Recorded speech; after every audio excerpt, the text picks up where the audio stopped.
are in this wonderful context of the Casina Pio IV, a house that was built by the Pope Pius IV. He then lived in here, and later another Pope gave it to the Pontifical Academy of Sciences that exists for the last 500 years. It's by far the most prestigious Academy of Sciences in the world. It has counted so many Nobel Prizes. Galileo was here, Stephen Hawking was here. This is the place where the Catholic Church and science communicate. Today we are here to explore how contemporary neuroscience, how the breakthrough discoveries that have been made for the last 30 years, mainly inspired by Viktor Frankl, are dramatically changing our approach to education, to health, to mindset, to culture. We will see how in our daily life we can embed these new discoveries of neuroscience to live a life that is more corresponding to our nature, how we can empower ourselves, how we can instill a culture of peace, culture of abundance, culture of cooperation. We will have Dr. Joe Dispenza, who is a global star in vulgarizing, in putting into action the recent discoveries of neuroscience, and we will have Professor Wenceslao Vial, who is a professor of theology and spirituality. Out of this beautiful dialogue that we will have together, we will see how every day can bring peace to us, can bring abundance to us.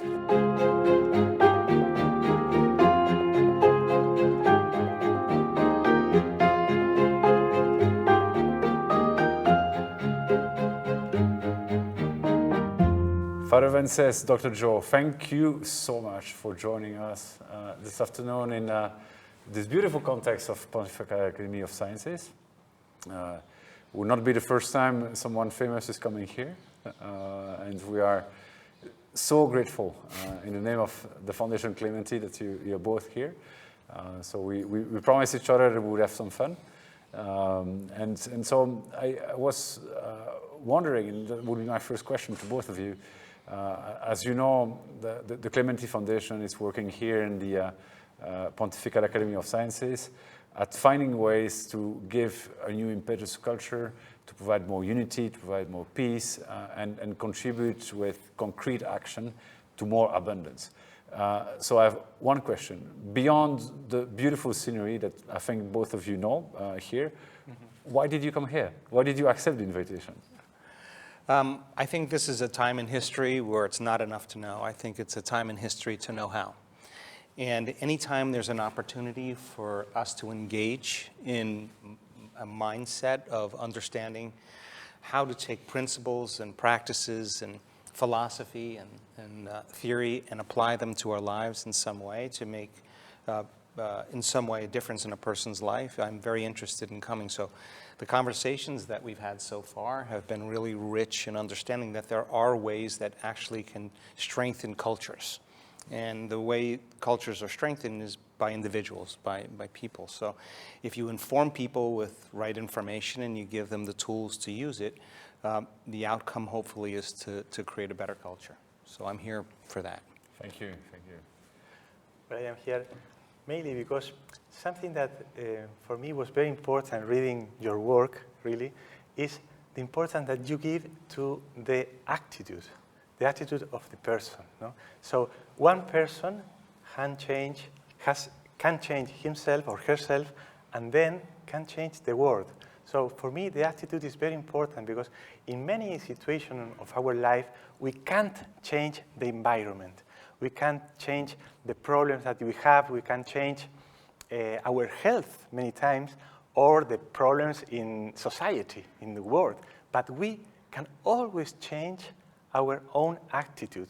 And changing our attitude, as you say, in other words, can change the world in which we live. Yes. And I think our attitude is really primarily based on how we think and how we feel. So if you think certain thoughts, you turn on certain circuits in your brain to produce certain chemicals for you to feel a certain way. If you have an insecure thought, in a matter of seconds, you feel insecure. The challenge is the brain is always monitoring the body state. So the moment you feel insecure, you generate more corresponding thoughts equal to the way you're feeling. So we think the way we feel, and we feel the way we think, and attitudes are what we call a state of being, because how you think and how you feel creates your state of being. So you can have a good attitude in the morning and a bad attitude in the afternoon. So attitudes are shortened states of being. If you keep thinking and feeling over and over again, and you keep repeating it, an attitude becomes a belief. And the repetition of thinking the same way hardwires the brain, and the repetition of feeling the same way conditions the body subconsciously into a certain state. So most beliefs then become subconscious states of being. Whether it's beliefs about money, it's beliefs about God, if it's beliefs about health, it really, primarily they're subconscious states of being. So teaching people that they can actually change their attitude, change the way they think and feel, change their beliefs, possibly can change their health, and ultimately change the way they see their life. And then the belief will drive the meaning they give to things, right? You were talking right now about the environment. That belief that one has built, reinforcing these feelings, will search for triggers in reality to give a meaning, and that will repeat that loop you're talking about, right? The meaning becomes the belief, or the belief becomes the meaning. Yes, and I also think that there could be a belief that we're not even aware of subconsciously, that we need something in our outer world to make us feel good or make us feel, in certain cases, feel bad. So when things go well in our life, we say, I have a good attitude because my environment is good. And when things are not great in our environment, we feel bad or we suffer. So in a sense, then, if our environment is controlling the way we feel and the way we think, anything that controls the way we feel and the way we think, we are victims to. So then what if then you could have challenges in your environment and teach people how to change their response emotionally to the condition in their environment, which can change their belief or their thought about whatever it is that's causing them to think and feel that way. The challenge is the stronger the emotional response that we have to some environmental condition, the more we pay attention to it. So the way we change that is we have to change our emotional states, and that's really the greatest challenge. And talking about this, wouldn't it be, that's my next question to both of you, that we're talking about environment. So somewhat we talking also about accessing reality. And we know that the emotional state with which we approach reality is the result of the meaning we've given to it. And what if people would simply, in order to access reality correctly, would condition themselves to have gratitude, to see things as they are and not for what they are not, right? This morning, someone was late at an appointment I had. You have the choice. Or you say, this person is not there. And then you start setting up a whole set of disempowering belief. And that would make you upset because it's not fair that the person is not there and I'm wasting my time and never again and so on. And the anger grows up, right? Or you look at what there is. Instead of seeing at the absence of person, having your brain focusing on what there is not, on absence of reality. And what there is that you are there, sitting in good health, maybe in a very beautiful place, having a coffee, finally some time to write a message to a friend that you didn't answer for a long time and so on. And all of a sudden you start blessing your friend who is late at the appointment because it provides you more abundance, right? And that person would have looked this way, would in fact have looked at what there is and not having his brain focused on what there is not. And doing so, the meaning becomes empowering again, and doing so with gratitude, you therefore access reality. You access what there is, all the good that is around us. And from that perspective, perhaps it's maybe more of a metaphysical question, but I tend to believe that metaphysical question joins reality. Everything can be seen as a good that is given there for you to grow, to give yourself, to train your brain to be even more present, be even more there. And with, once more, gratitude, you elevate your state, And from that elevated state, you start seeing what there is. When you can change yourself and your own attitude, you can change also the others, no? And you can see different things by different aspects. As you say, you can see the good in other person, the sacred that every person has inside. That is very interesting, no? And but the meaning itself, as we were speaking about meaning, is something also that you can find outside yourself, in an objective world that is not yourself. For example, the meaning of your suffering. You can help a lot yourself and your body with all the techniques that you explained very well, no? But this also has a special meaning outside yourself. The meaning that is, for many people in the world, is the meaning, for example, of the cross, of the Jesus in the cross, without speaking about theology, but this can give you a light, a very special light of meaning in your life. So if you are disturbed in some way with other, because he's late or she is late, you can think, well, this is my little cross today. And we can go in a different way, with a different attitude inside, change ourselves and trying to change others with love, with affection. That is also very interesting. So I think that it's interesting to think in meaning also in something that is outside yourself, as a vanishing point, as Frankl used to explain. No? So some great meaning that give meaning for other little meaning that you have, or little senses that you have in your whole life, in many moments of your life. No? Yes, I agree. From my perspective, what I understand is the brain is a record of the past. Always? For the most part, the brain is a memory bank of everything we've learned and experienced to this moment. It's a reflection of our outer environment. So, in a sense, most people are viewing life through a memory. So reality becomes a memory. So at the same time, the end product of any experience chemically is called an emotion. So you're sitting waiting for your friend, and all of a sudden your thought is they're disrespecting me because they're late. Never mind that they may have been in traffic, or their son or daughter had an injury, but we go to a predictable future. We kind of fill in reality based on what we've learned in the past. So we're looking at reality, for the most part, through the lens of the past. The moment you become emotionally involved in the fact that your friend is late, you're viewing reality literally from the past, from the known.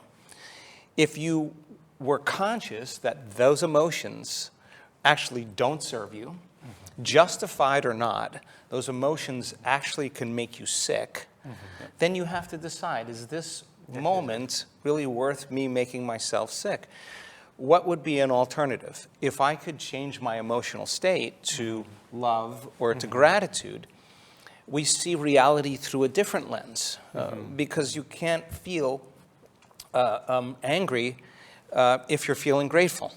So then, as difficult as it may seem in the moment, you still have a choice. So the moment you feel gratitude, or the moment you change your attitude about it, then the body is no longer being tormented emotionally. And of course, then that causes you to think of possibilities. Oh, maybe they're late because there was traffic, or something happened. I have time, it's a beautiful day.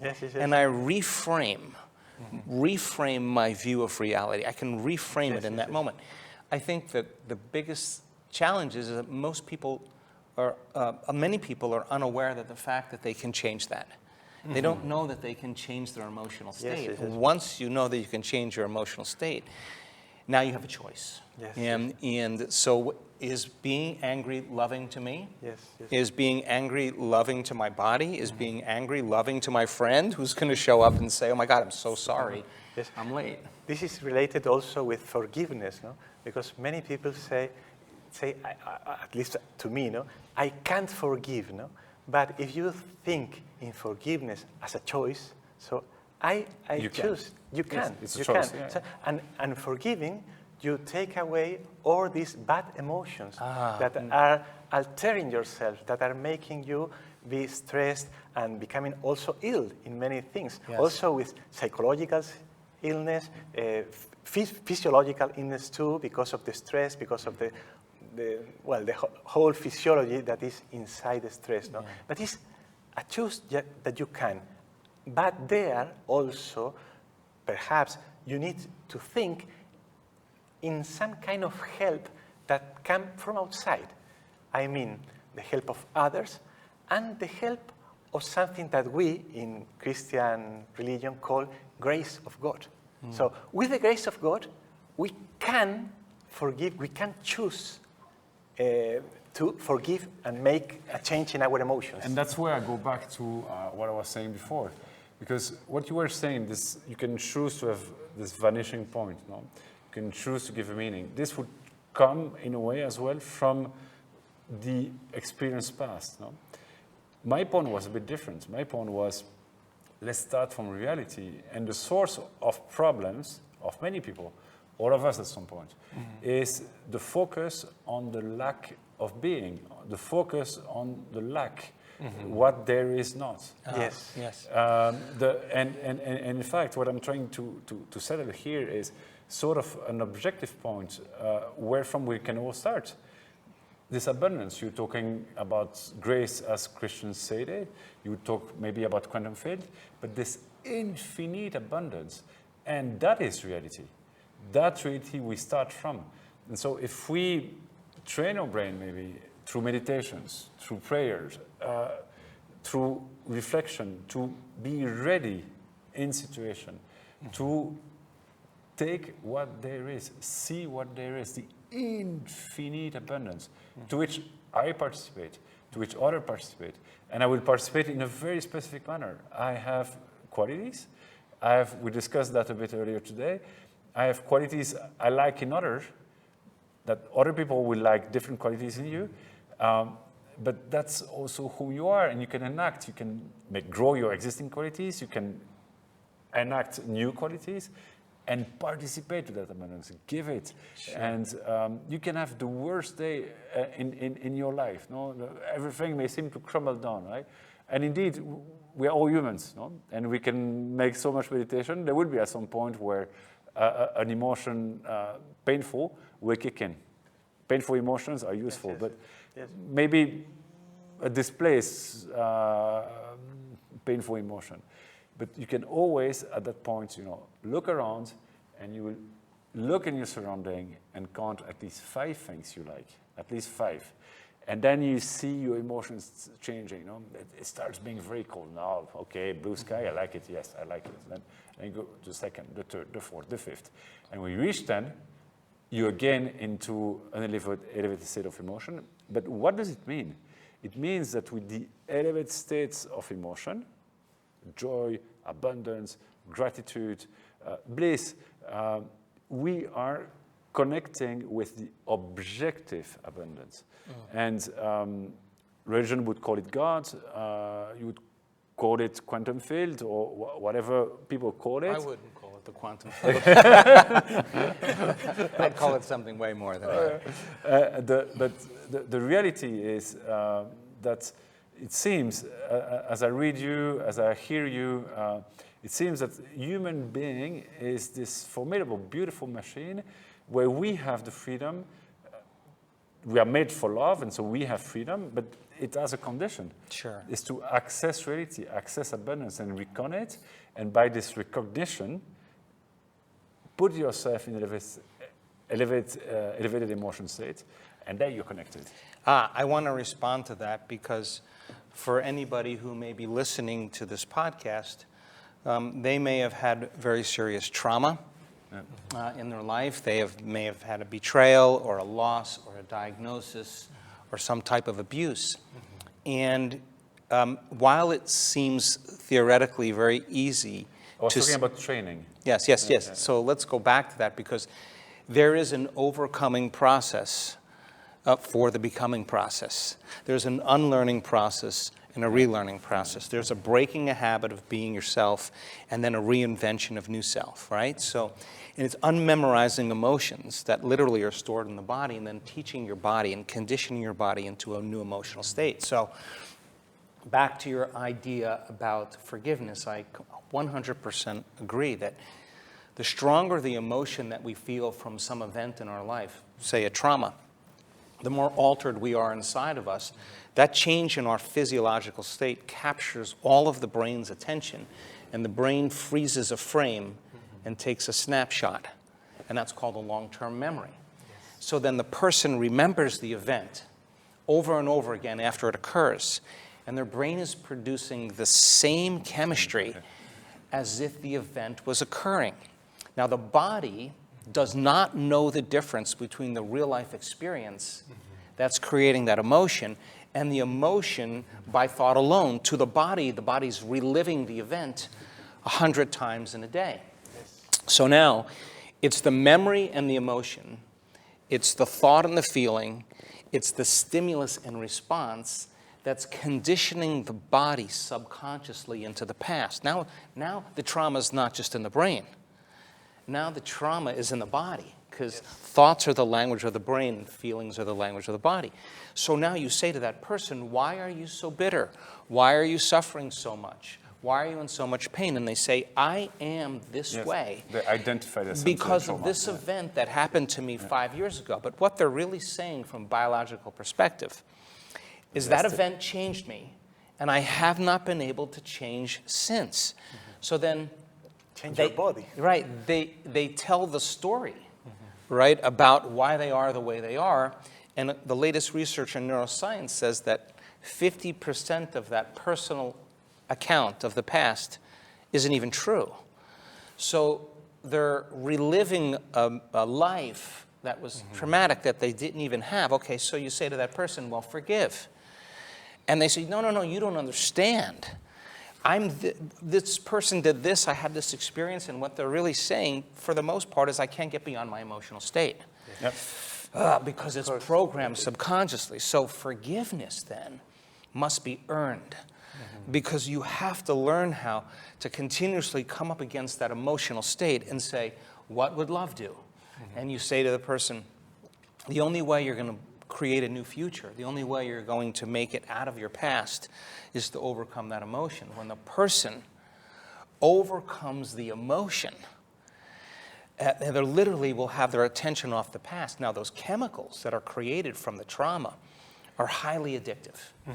And so when the person breaks free from the addiction of that emotion, the liberation of energy from the body is called joy. Now, it's no longer like they have to try to forgive. There's a biological, physiological change that takes place where they release enormous amounts of chemicals that make them feel love. The body's no longer in the past. And when the body's no longer tormented in the past, now it's not like you have to try to forgive. It's just that you see your past from a different level of mind, from a different place. And so then, while it seems theoretically very easy for a lot of people to just change their state in the moment, some people have to really, really practice. They really have to catch themselves getting emotional and catch themselves responding and reacting. And it's the overcoming process. It's the overcoming process. What would love do? Catch myself going unconscious and keep becoming conscious. And that is the work, right? And I've heard about that specific work, no? That one should identify the triggers. So you're talking about the past, right? And people are stuck in the past.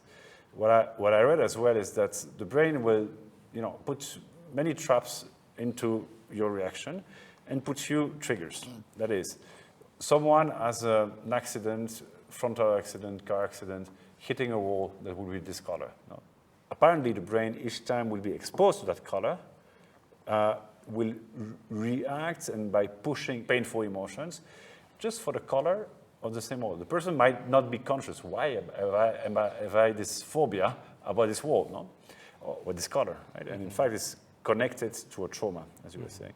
And what I've read is that at that point, the person should see well who she or he wants to be in any situation, and then get exposed to the trigger.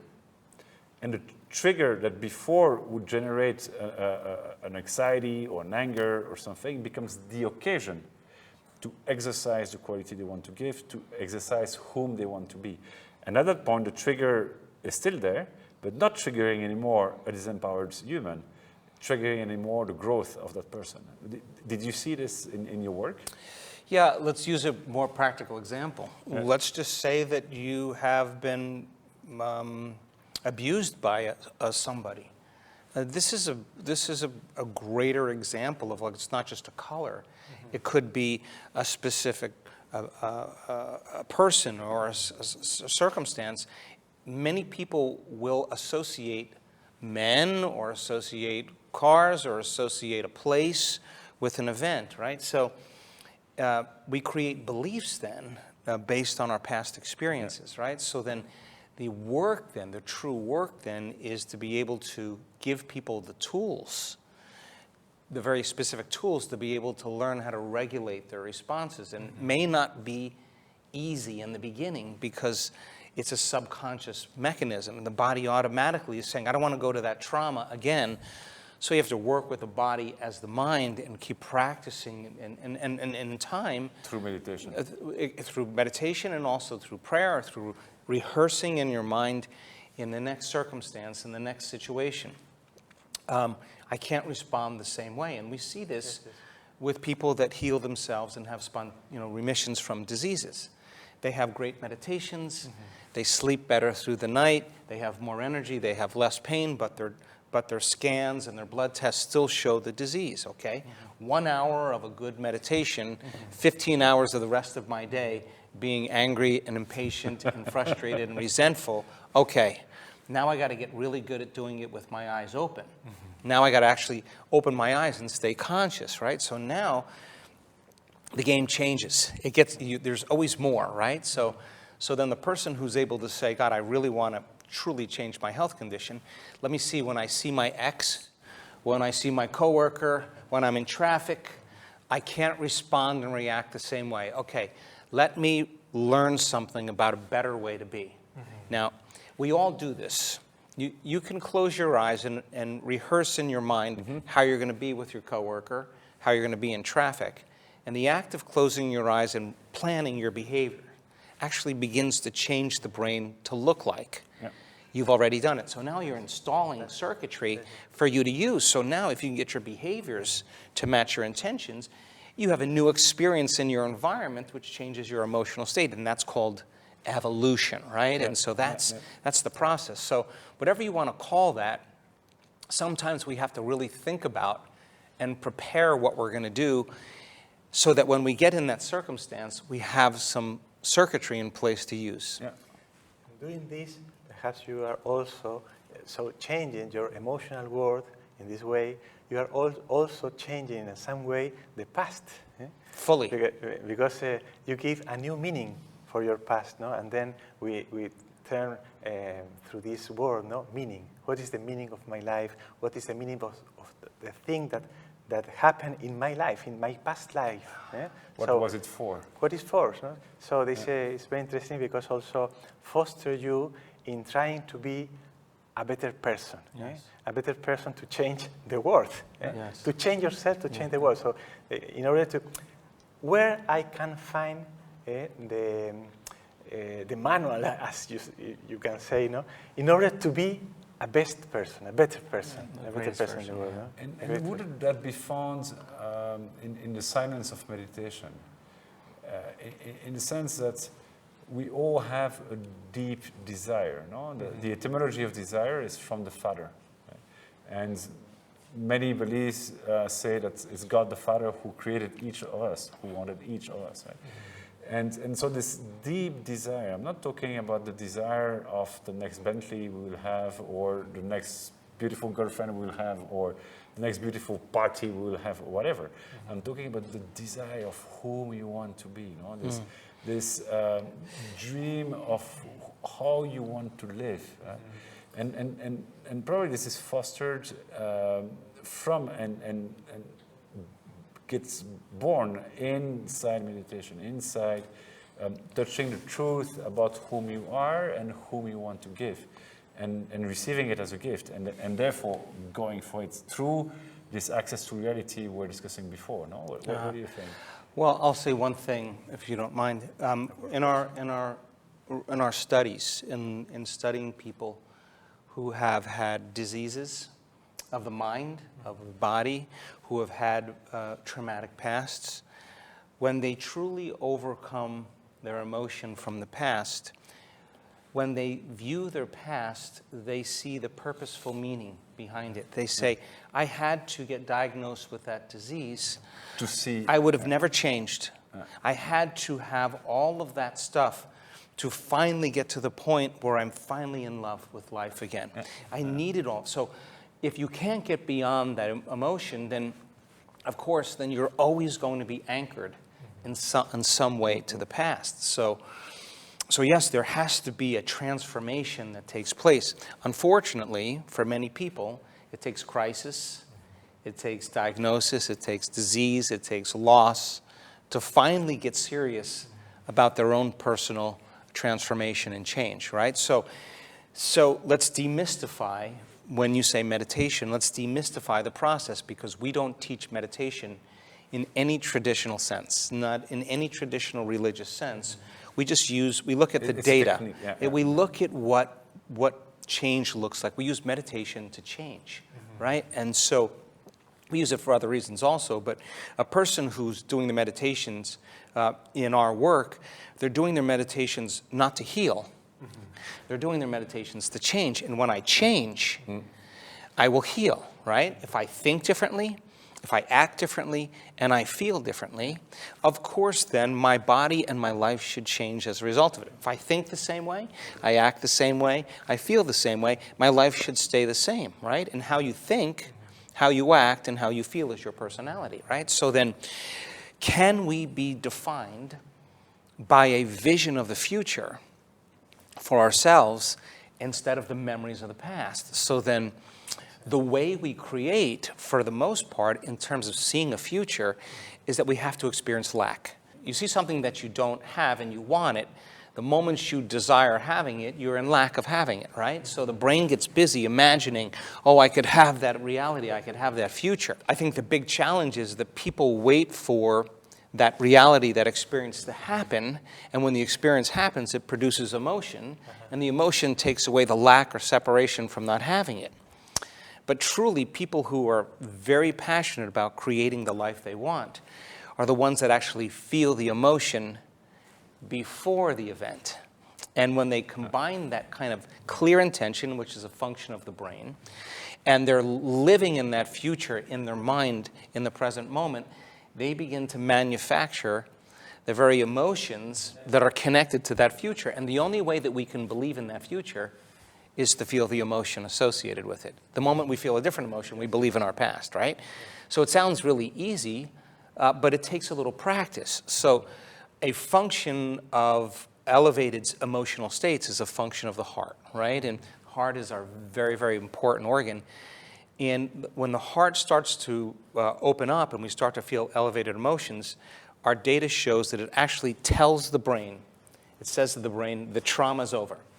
The past is over, and it resets the baseline for the past event, and then the brain gets very creative. Then the brain starts imagining, it starts envisioning, it starts creating.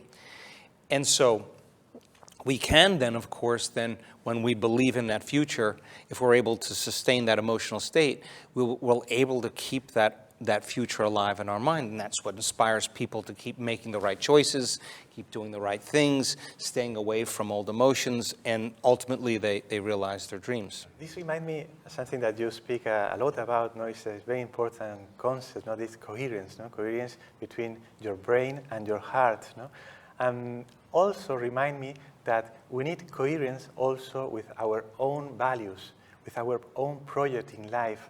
To be coherent is to look after this project always in everything. In everything. And this is also related with the coherence that we need to have between our desires and our appetites that are not the same.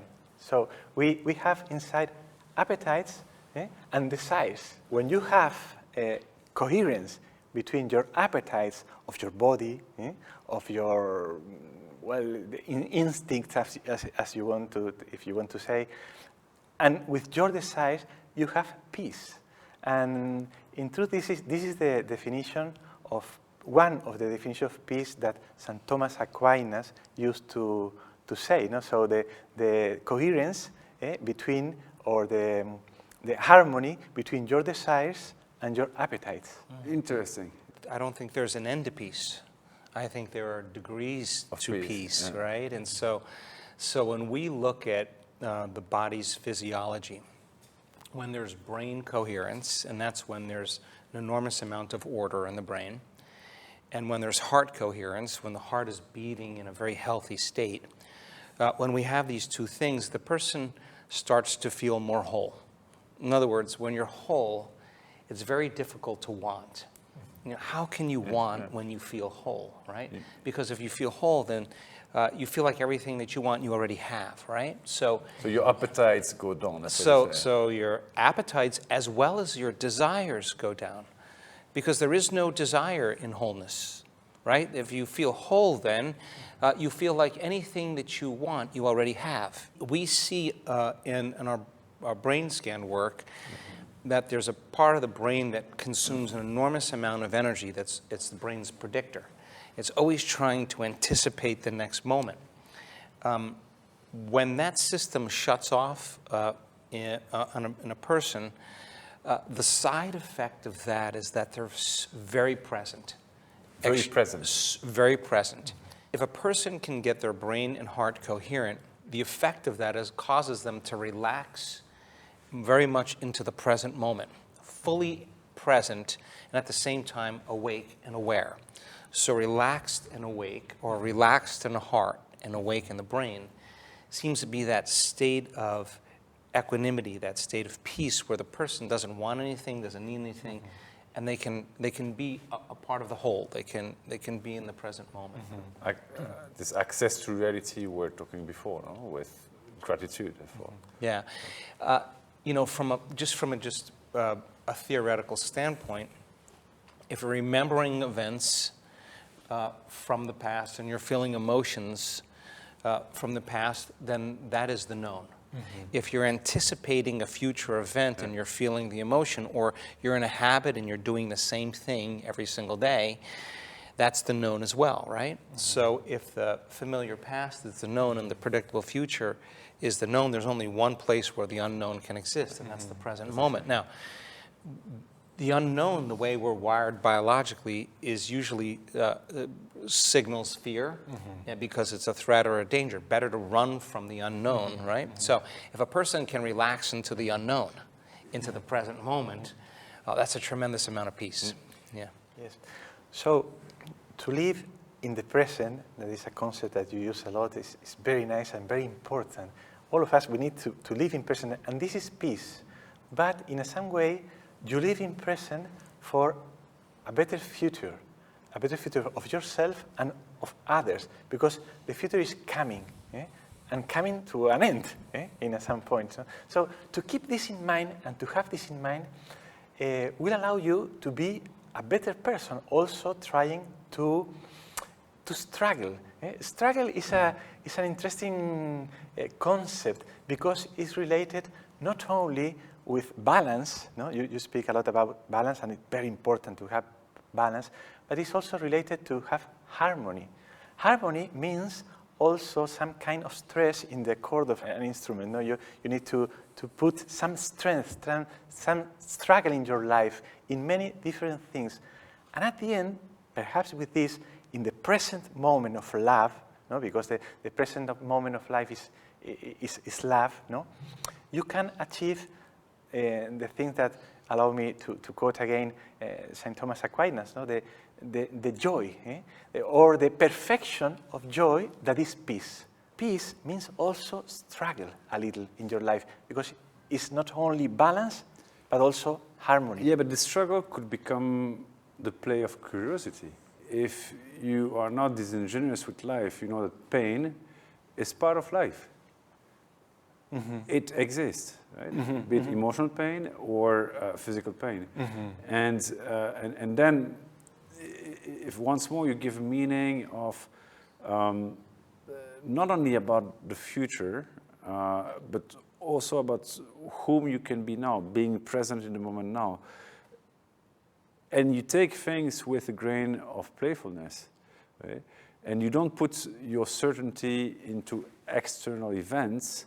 So the future is not anymore this place of fear, because external events can threaten you. But certainty, you put it in yourself, and for the ones who believe in God, or at least in the abundance and the eternal abundance of the world we live in. Then at that point, the struggle becomes an excitement, becomes pepper. And struggle can be sometimes very dire. You can go through very difficult pains. An emotional pain will become the way to realign to targets, to whom you want to be. The physical pain will become the opportunity to grow and eventually to heal.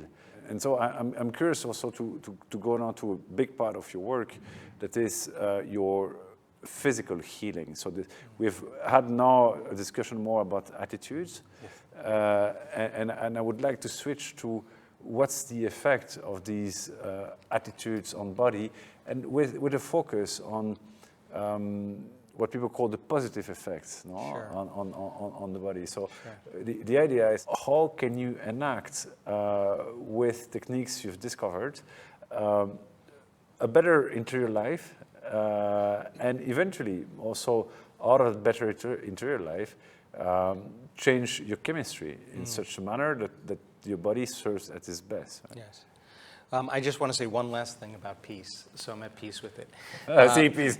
I think when we say we're at peace with something, what we really mean is that we're resolved or we're complete, and we're not trying to control an outcome, that we're resolved on some level. So if your belief in God or some future is very clear in your mind, and you are okay with however it may unfold for you or where you believe you're going, if you're at peace with that, then you're not trying to control or predict or force any outcomes. And I think there's power. There's an enormous amount of stillness and power that goes along with that. So we have been spending quite a bit of time studying people who have been diagnosed with certain health conditions, chronic health conditions, and we've been noticing that when they change the way they think, the way they act, and the way they feel, many times their health conditions, very serious chronic health conditions, disappear. Now, chronic health conditions are created primarily by lifestyle, by choices, Food. and by behaviors, right? And there are a lot of factors that influence gene expression, but the number one factor that really produces probably the strongest downregulation of genes, we're back to emotions again. And the emotions that are derived from the hormones of stress on a very long-term effect is what dysregulates or downregulates genes and create disease. Now, many people who are struggling with a health condition will always make the same choice because they're unaware that there are any other things that they can do to help themselves. Chronic health conditions requiring a lifestyle change means you got to know how to change. While pharmaceuticals and vitamins and minerals and diets and exercise and all that stuff is important to regulate health, if you're constantly living in stress and survival, stress is when you're knocked out of homeostasis and balance, right? So the body has an innate capacity to return itself back to order once the stress is gone. But if you keep turning on that stress response and you can't turn it off, now you're headed for disease, because no organism can live in emergency mode for an extended period of time. When we switch on that fight or flight nervous system and we perceive a threat or a danger, or we can't control something, or we can't predict something, or we have the perception that something's going to get worse in our life, the alarm system, the emergency system switches on, and it taps an enormous amount of energy from the body. It taps all of the body's resources because you've got to stay alive. And the rush of chemistry that's created from that is a very strong arousal. And the arousal is saying, pay attention to your outer environment, pay attention to your body, pay attention to time. And what we're really saying, and for the most part, is that the body is awakened and aroused to prepare itself for the threat or danger, and it needs energy to do that. Short term, no problem. But if you keep turning it on 5 years. for 5 years, it makes sense then that the effects are going to begin to break the body down from a cellular level, because the cell will start misbehaving because it doesn't have a chance to recover. Okay, so a person says, okay, well, I've been living in resentment, I've been living in fear, I've been living in suffering. How do people, because there is one issue with this, I'm sure you've met it as well in your practice as a psychiatrist and doctor. There is one step to be made that it's not always easy for everybody, right? To identify the state in which they're routinely. Yes. They think it's normal. Yes. Well, that's what makes us special as human beings, is that we have a conscience. We have a huge forebrain, a huge frontal lobe, and that's really the seat of us, our ability to be able to pay attention to how we're thinking, to notice how we've been acting, become aware of how we're feeling, and that's what allows us to modify who we are. So it's not that easy, but what we've discovered is if you give people really good information and you combine neuroscience with neuroendocrinology and psychoneuroimmunology and epigenetics and neuroplasticity and all the sciences, quantum physics, Newtonian physics, made very simple, and to teach people on some level that they can change and then set up the conditions in their environment to practice. Okay, the moment they sit down and they close their eyes, if they're used to getting angry in traffic at 8 o'clock every morning because they've been doing that for the last 15 years, and now they're going to sit still and all of a sudden their body's starting to get aroused, that's the time to work with your body and teach them how to settle their body down and to diminish that emotional state. So it takes some practice and it takes some work. So the person has to come up against themselves to some degree, and instead of quitting and giving up on themselves, they have to go a little past that point. They say, and I have a question for you about this, is they say it takes 21 days to wire a new habit, to neurologically wire a new habit. Is it something you've read somewhere?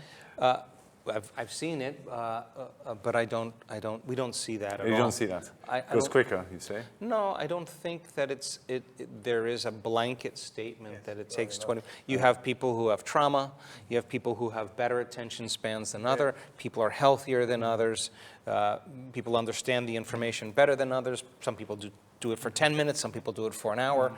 There's way too many variables to define it. Yeah. Related with this, we have so many different conditions, no? But one very important condition in the medical world is the personality disorders. What is a personality disorder? Well, personality disorders are a disease. Yeah. Nowadays are 10 kinds of personality disorder according to Diagnostic and Statistical Manual of Mental Disorder. No? Only 10, but probably you have more or less, because also the doctors say, well, we don't really know how many personality disorders are. Because personality, what is personality? Personality is something that belongs to the person, but is very close to the person itself, so to the I, to myself. It's not the same. It's not the same personality and person. So person is different. Person is, you are the person and you have a personality. Yeah. But for changing your personality, it's not so easy. And by the way, it is demonstrated that whatever person you address yourself to, each time you will have a different personality. There will be nuances. So the brain adapts so well that indeed you are a person, and you will show up with different set of qualities and trait of personalities depending on the circumstance and depending on the person you're with. And so that's why I'm curious about what is that personality disorder trait, because personality is something that very root in your person. There's a motto in the field of personality disorder that is like this, no? When you understand more or less, when you understand how to change, you are already changing. So the first step for changing yourself, for change your personality is to understand where the problem is. So understand is beginning to change, and to change is beginning to understand. This is the motto. So it's something very related, and it's close to what you say before. No? So to understand, to make a work with you, to understand yourself in order to transform yourself, to transform also your physiology in some way. What you say is one person wants to change, the reaction of the environment, the reaction of the own body are enough as triggers to initiate a change. Even if because where I'm heading to now is how you define the general direction in which you want to go, right? And where do you find the resource to do that? Say a person who comes and arrives to you and says, I'm lost, I've heard of you, looks cool, I've read one book, start seeing the effect. I don't know where to orient myself, how to redefine myself, if you wish. How does the process with you work? Well, we run large events around the world where people can retreat from their lives to disconnect from the people they know and the things they own and the places they go. Interrupt the pattern. And to retreat enough so that they can learn information and to learn knowledge. And I think knowledge allows us to become aware of what we were once unaware of. If people don't know that they can change their health or don't know that they can change their life in some way, then they'll always make the same choice. So you get a group of people together, you give them the right information. It's a study, it's an understanding, it's your ability to be able to see some aspect of yourself from outside of your life, right? Give them 7 days to begin to integrate that information and then teach them how to do something with that. It's not about their health. It's not about their wealth. It's not about their job. It's who they become, right? It's who they become, right? So the overcoming process of the 95% of who we are that's subconsciously programmed is the work, right? That is the work. So getting beyond, I can't, it's too hard, I'll never change, this will take too long, something's wrong with me, it's my mother's fault, it's my father's fault. If I want to be happy, I can't complain, I can't blame, I can't make excuses, I can't feel sorry for myself. If I really want to be abundant, I can't feel lack, I can't feel unworthy. If I really want to be healthy, I can't feel anger, I have to feel whole, I have to feel gratitude. Okay, now that I understand what I'm doing to myself in this whole person. So you're almost like doing an exercise of neuroanthropology, that is explaining how human being works. You give them a toolkit, and then from there, activating the toolkit, as you say, the change starts initiating a new perception. But here's the advantage right now. What makes it so unique is that we have amazing research to show that you can change in 7 days. Not just a little bit of research. We got with the largest database in the world right now that says that you can change and you can heal. Okay? Along with that evidence, we have great testimony in human beings that have healed from all kinds of different health conditions, very serious health conditions. And to me, that's the 4-minute mile. That's somebody breaking through some level of consciousness or unconsciousness that, you know, they said the 4-minute mile was impossible physiologically to break until somebody did it. And then after that, somebody did it 2 weeks later, and there's been 1,800 people or so that have broken the 4-minute mile since then. So that person who heals from cancer, that person who heals from MS, that person who heals from a chronic health condition, they stand on the stage and they tell their story. They tell their story of how they healed. They're telling the truth. They're the example of truth. They're saying, this is what I did. And they don't look like a movie star. They don't look young. They don't look buffed. They don't, you know, they're not particularly dressed well. They're just a person. But everybody in the audience is listening to them because it is the truth. And it's unbelievable. And now, somebody in the audience who has a similar health condition is looking at that person and saying, me too. If she did that, I can do that too. So now, the consciousness is awareness. People become aware that there's a possibility that they could actually heal their health condition. And their belief become strengthened in their abilities. Sort of automatically break the disempowering pattern, and that raises the curiosity on what can happen. No? Yes, of course.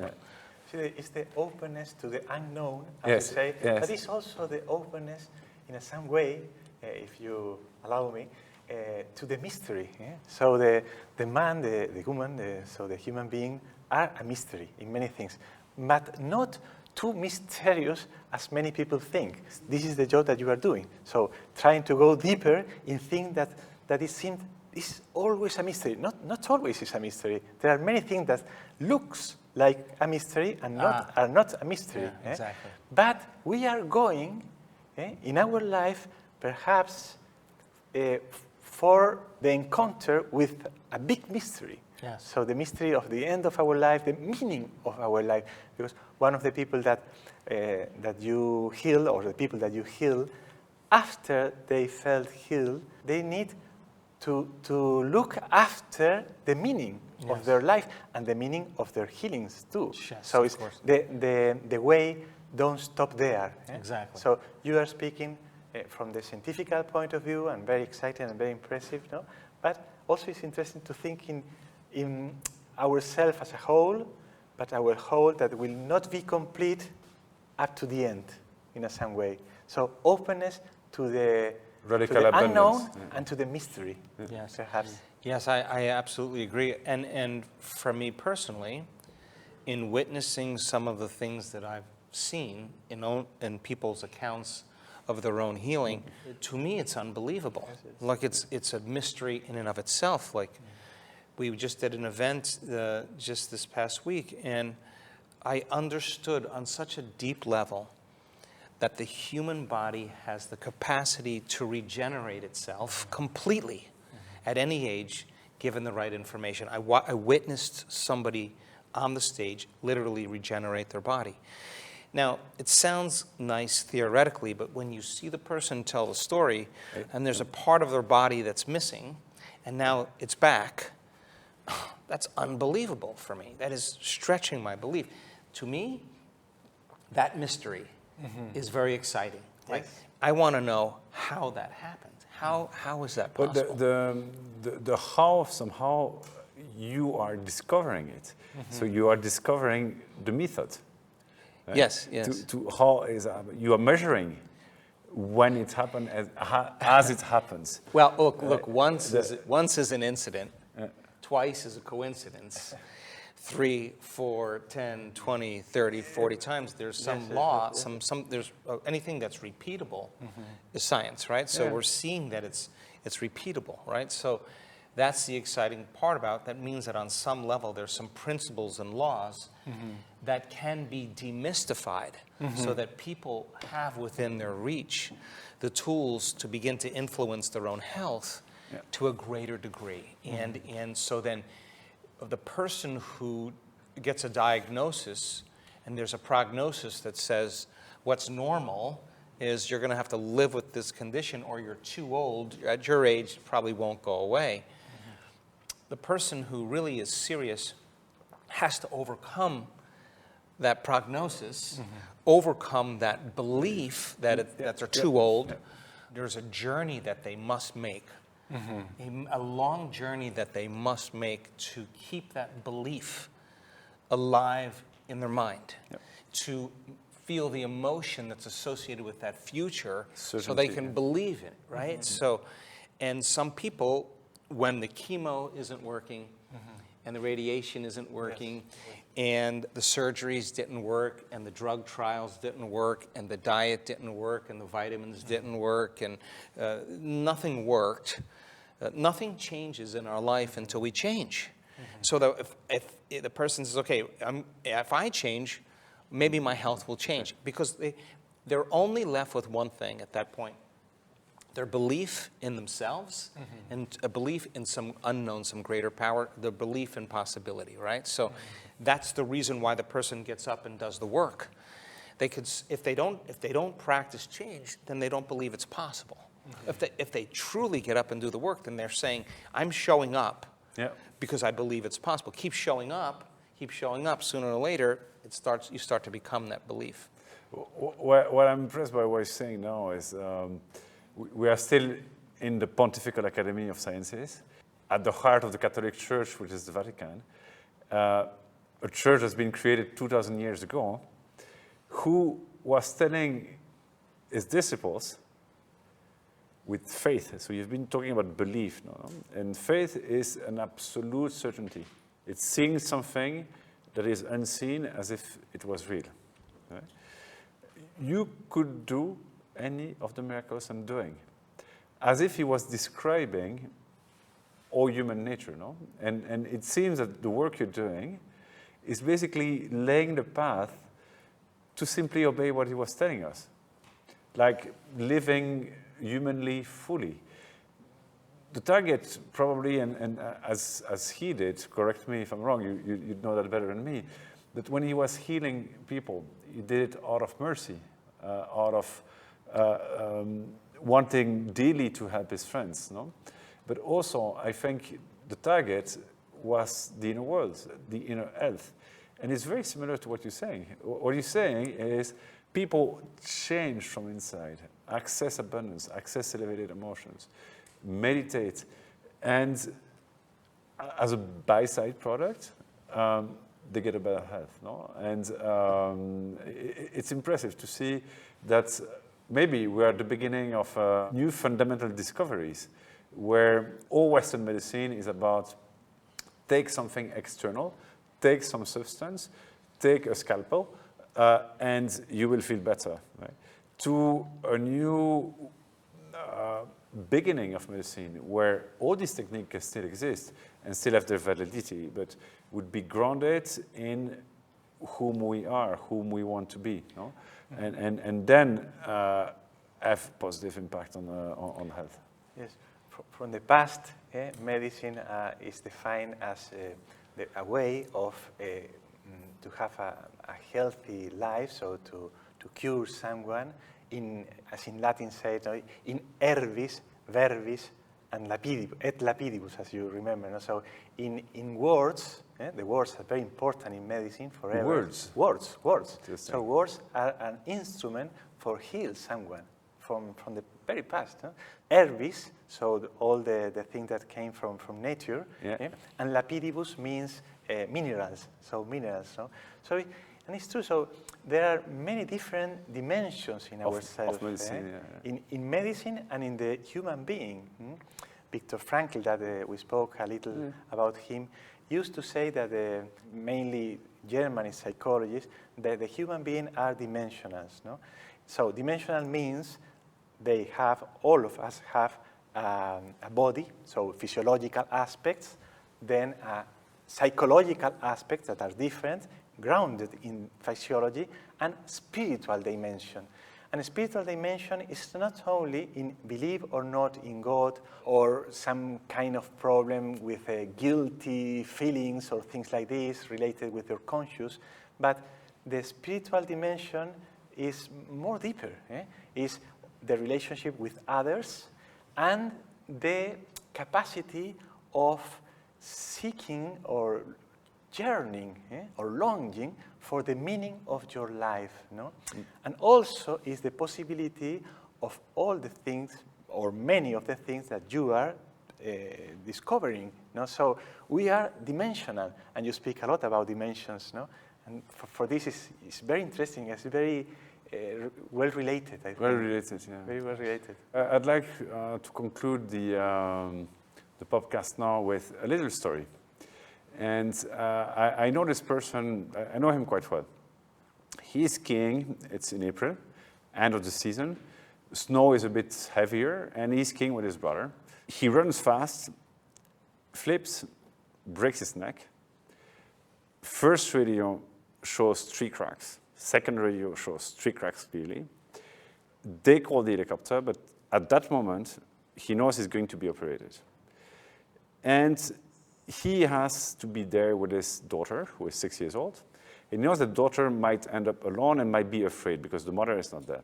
At that moment, he says, okay, whatever is going to come, I accept it. Starts using your methods.